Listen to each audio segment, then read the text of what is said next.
एक बार फिर से आप सभी दोस्तों का हार्दिक स्वागत है। आज की ताज़ा खबर, सपा के राष्ट्रीय महासचिव राम अचल राजभर जी का मुंबई आगमन हुआ था, जिसमें उन्होंने राष्ट्रीय राजभर सेवा संघ की सभा में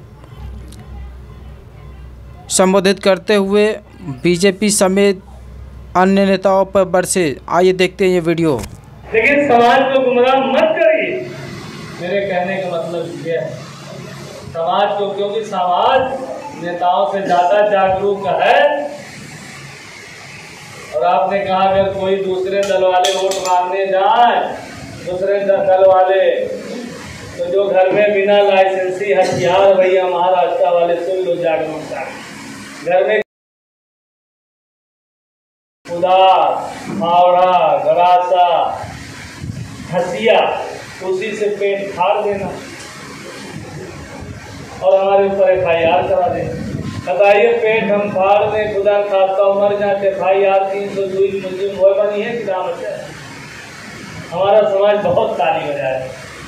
उन्होंने कहा घबराना नहीं, नौजवानों मौका दो, 10,000 दरोगा बना देंगे। ये तो भैंसिया और गैया दरोगा बनते।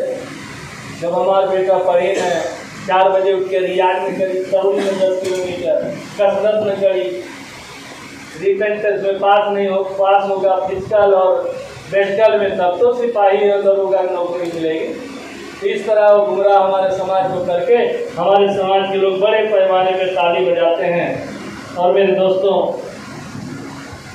एक विडम्बना है RSS बीजेपी, इनके बड़े नेता बैकवर्ड दलित और मुस्लिम के ऊपर प्रहार नहीं करते। प्रहार किससे करवाते हैं? बैकवर्ड अगर है बीजेपी में मंत्री मुख्यमंत्री, तो समाजवादी पार्टी के बैकवर्ड को गाली दिलवाते हैं, भाई को भाई से ही लड़वाते हैं। जैसे मैंने कई उदाहरण दे दिया, भाई ने भाई को चुनाव हरवाने के लिए अपने दल से चुनाव लड़वा दिया। कुल्हाड़ी जाना था, टेंगारी जाना था कुल्हाड़ी, तो क्या कुल्हाड़ी बड़े वृक्ष को या छोटे वृक्ष को काट के धराशायी कर देगा? काट के गिरा देगा?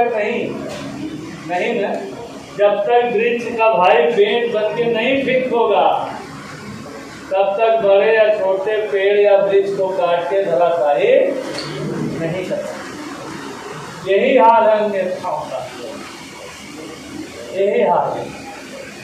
तो मेरे कहने का मतलब मैं किसी बुराई नहीं करने आया भैया, मैंने जो सही बात थी मैं वो आपके बीच में रखने आया हूँ। क्योंकि एक मौका मिल गया, आया था समाजवादी पार्टी के 2 दिवसीय कार्यक्रम के लिए, तो आपसे भी आशीर्वाद लेने का मौका मिला। बाकी आज देश के हालात बहुत खराब हैं। मैं एक चीज़ कहना चाहता हूँ, जो भी हमारे पढ़े लिखे या सर्व समाज के साथ साथ जो राजभर समाज के लोग, मेरे दोस्तों, आज जो है संविधान खतरे में। कुछ लोग तो जय भीम करने पे नाराज होते हैं। आज जय भीम की देन है कि राम अचल राजभर 6 बार विधायक, 4 बार कैबिनेट मंत्री और प्रधान बनने का आज उस पर तलवार लटक रही है। माननीय प्रधानमंत्री का प्रधान सलाहकार श्री विवेक देवराय ने क्या लिखा लेख में? संविधान बदलने की बात लिखी। गांव-गांव जन में बिल्कुल आक्रोश पैदा हो गया। ये राजतंत्र लाना चाहते हैं। अगर 2024 में मौका मिल गया तो चुनाव न हो, जैसे 7 कंट्री में चुनाव नहीं होगा, जब मर जाएंगे वो राष्ट्रपति या PM समय होगा। उदाहरण तो आपके बगल में चीन ले लीजिए, चीन, चाइना। ये जो नए संसद का उद्घाटन किया कैसे करा गया, उसके कस्टोडियन कौन है? महामहिम राष्ट्रीय उपराष्ट्रपति महोदय श्री द्रौपदी मुर्मू। लेकिन माननीय श्री द्रौपदी मुर्मू जी से उद्घाटन नहीं कराया।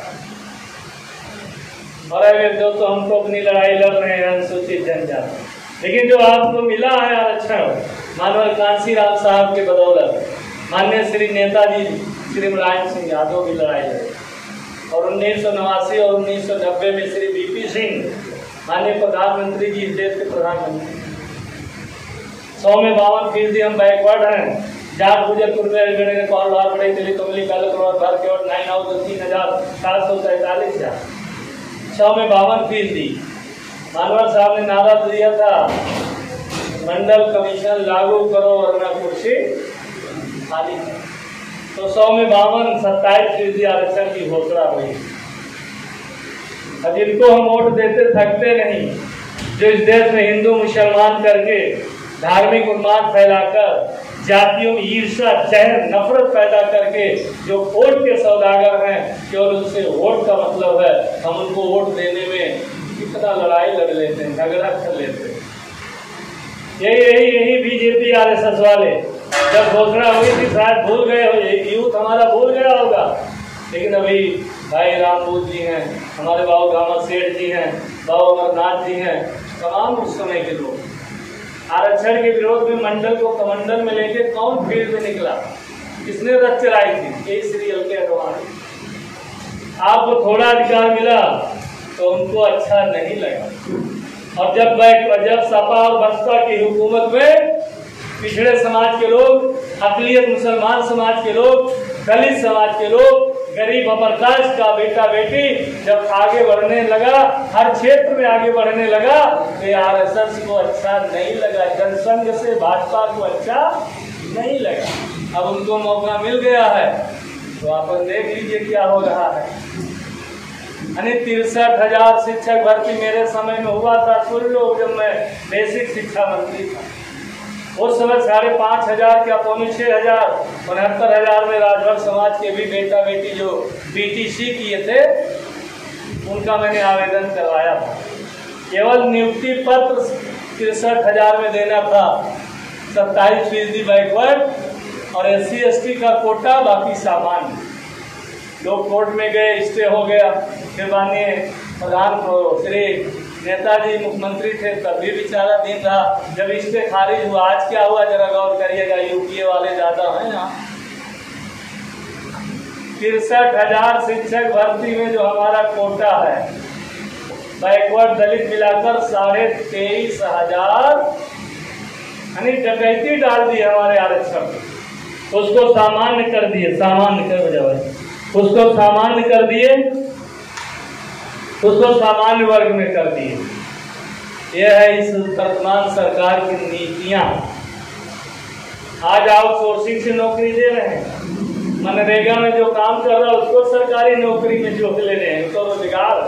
लेकिन मैं बताना पूछना चाहता हूँ, मैं झूठ बोल रहा, कौन बोल रहा है?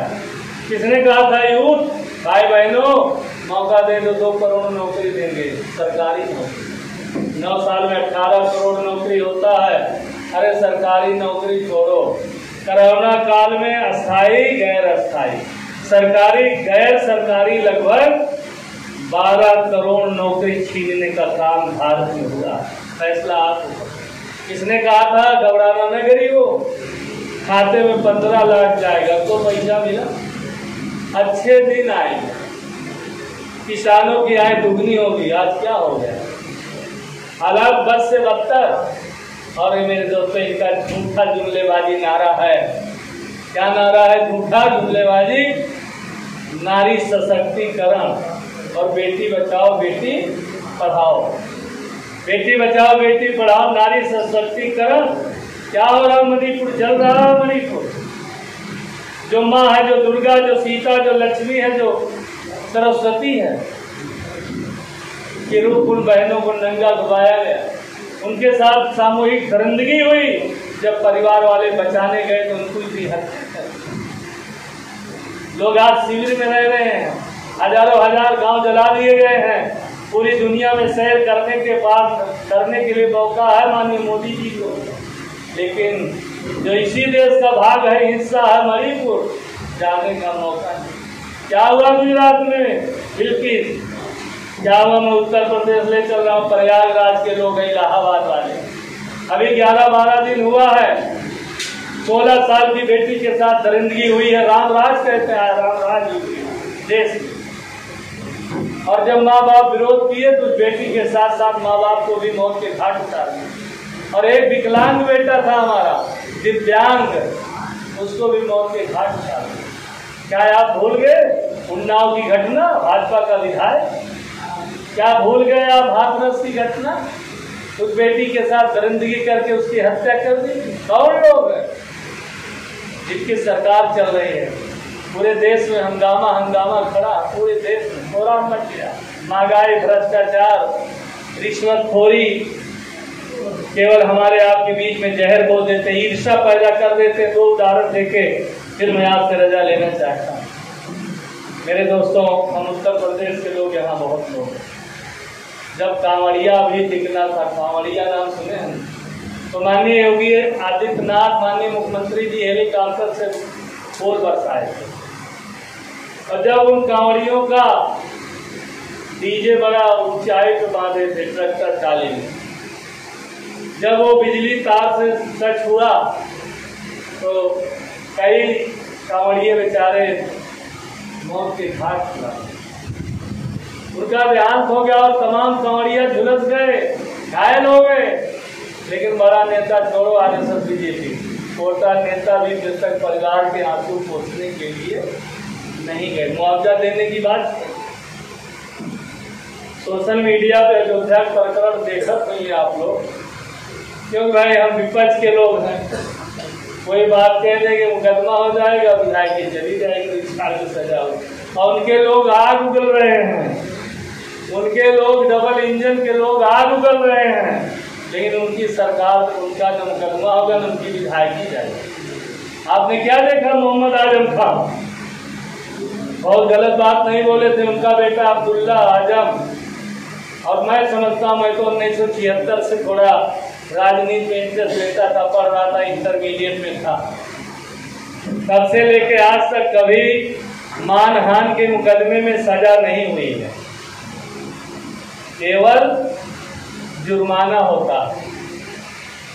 लेकिन आपने क्या देखा राजीव गांधी का, राहुल गांधी की सूरत की एक कोर्ट ने 2 साल की सजा, सांसदी चली गई, बिना देर किए सरकारी बंगला भी खाली हो गई।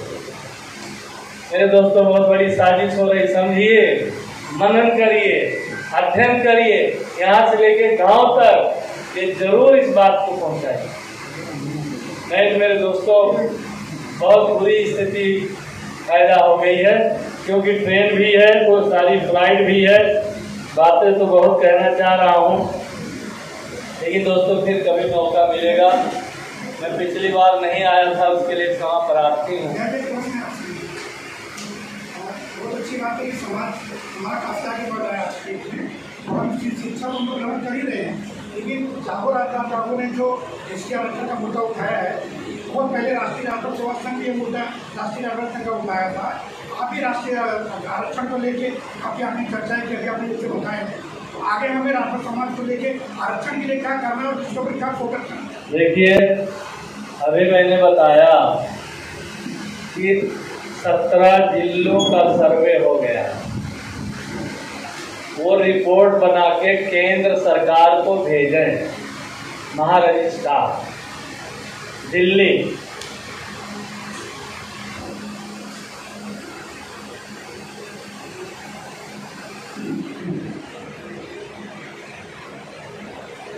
अभी जो है मैंने कहा कि 17 जिलों का सर्वे हो गया, अब वो रिपोर्ट लगा के महारजिस्ट्रार दिल्ली भेजें, वो एक्सेप्ट करते हैं कि उसको खारिज करें, तब अगली लड़ाई लड़ी जाएगी। और कोई भी कुछ कहता गुमराह कर रहा समाज।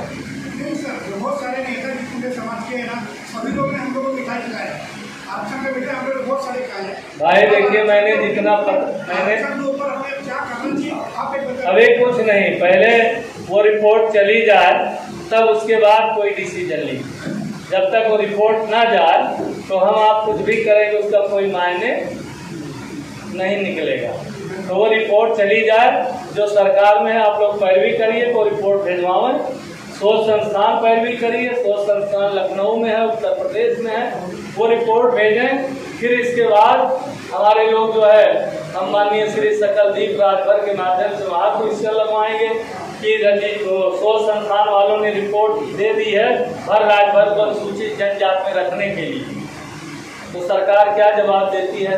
इसके अलावा कुछ भी अगर हम लड़ाई लड़ेंगे या कुछ भी लिखा पढ़ी करें उसका कोई मतलब, वो उसी का हवाला देके उसको पेंडिंग में डाल। कोई आप चाहे जागो राजभर वाले लिखे, राजभर समाज, राजभर सुधार सेवा संघ वाले लिखे, तो वहाँ सोच संस्थान के अधिकारी जो चल रहा है उसी का हवाला देके वो पेंडिंग में डाल देंगे कि ये कार्रवाई चल रही। उत्तर में आपको यही आ जाएगा।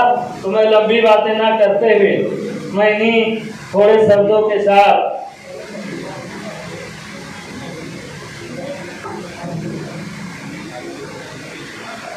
तो मैं कहूँगा साथियों, अभी आप 5 मिनट का और समय देंगे। मैं एक चीज़ और बड़ा स्पष्ट कहना चाहता हूँ मेरे दोस्तों, क्योंकि आज तक जो हमारा अनुसूचित जनजात वाला जो मामला पेंडिंग में है, इतना संगठन बिरादरी का बन गया भैया। हर संगठन वाले कुछ चिट्ठी सुधार सोच संस्थान को भेजा करते हैं और सोच संस्थान वाले उसका जवाब देते हुए उसको डिले कर देते हैं। आप पता लगा लीजिए, कभी लखनऊ आइए, सोच संस्थान में जाइए, आप समझिए कि देश में समाज, हर समाज के बहुत संगठन है, लेकिन राजभर समाज के नीचे मैं समझता हूँ लगभग 100 से ज़्यादा संगठन है पूरे देश में, अलग अलग नाम से। तो कोई चिट्ठी लिखा करता, कोई अनुसूचित जात का लिख रहा है और कोई अनुसूचित जनजात का। हम अनुसूचित जनजात का लिखते हैं, रिपोर्ट भेज देते हैं, अनुसूचित जात का वहाँ खारिज हो जाता है। तो भाई अभी हमारे अध्यक्ष जी 2 मिनट बात रखेंगे, तब आप जाएंगे। मैं इन्हीं थोड़े शब्दों के साथ जो हमारी उम्र से बुजुर्ग साहिब हैं उनसे मैं आशीर्वाद लेते हुए अपने युवा भाइयों, वायु अगर थम जाए तो दुनिया समाप्त। वायु अगर थम जाए तो दुनिया, वायु तीव्र होती है, धीमी होती है, लेकिन थमती नहीं, रुकती नहीं है। इसलिए मैं अपने युवा साथियों से कह रहा हूँ, वायु को उल्टा कर दो युवा। मैं अपने युवा साथियों से कहना चाहता हूँ, दोस्तों तेज होना, धीमे होना, लेकिन रुकना नहीं, ठप मत होना, नहीं कारवां रुक जाएगा, बिगड़ जाएगा। इसलिए युवा साथियों से इस निवेदन के साथ है, युवा साथियों उठो जागो, ये देश आपका, ये प्रदेश आपका है। इस देश प्रदेश में अमन चैन शांति हो, भाईचारा हो, कानून का राज हो, सभी जातियों का सम्मान हो, सभी धर्मों का सम्मान हो, पढ़े लिखे भाई बहनों को सरकारी नौकरी मिले, हर हाथ को काम मिले, धरातल पे मेरे दोस्तों विकास दिखे और संविधान सुरक्षित हो, आरक्षण जिंदा रहे और भाईचारा बने। तो आइए, जब भी मौका मिलता है, डबल इंजन की सरकार को आप अगर नहीं हटाएंगे तो 2024 में अगर मौका मिल गया तो फिर दोबारा रामचंद्र राजभर को विधायक बनकर आपके बीच में आने का मौका नहीं मिलेगा। धन्यवाद। जय भीम, जय राजभर समाज, जय समाजवाद।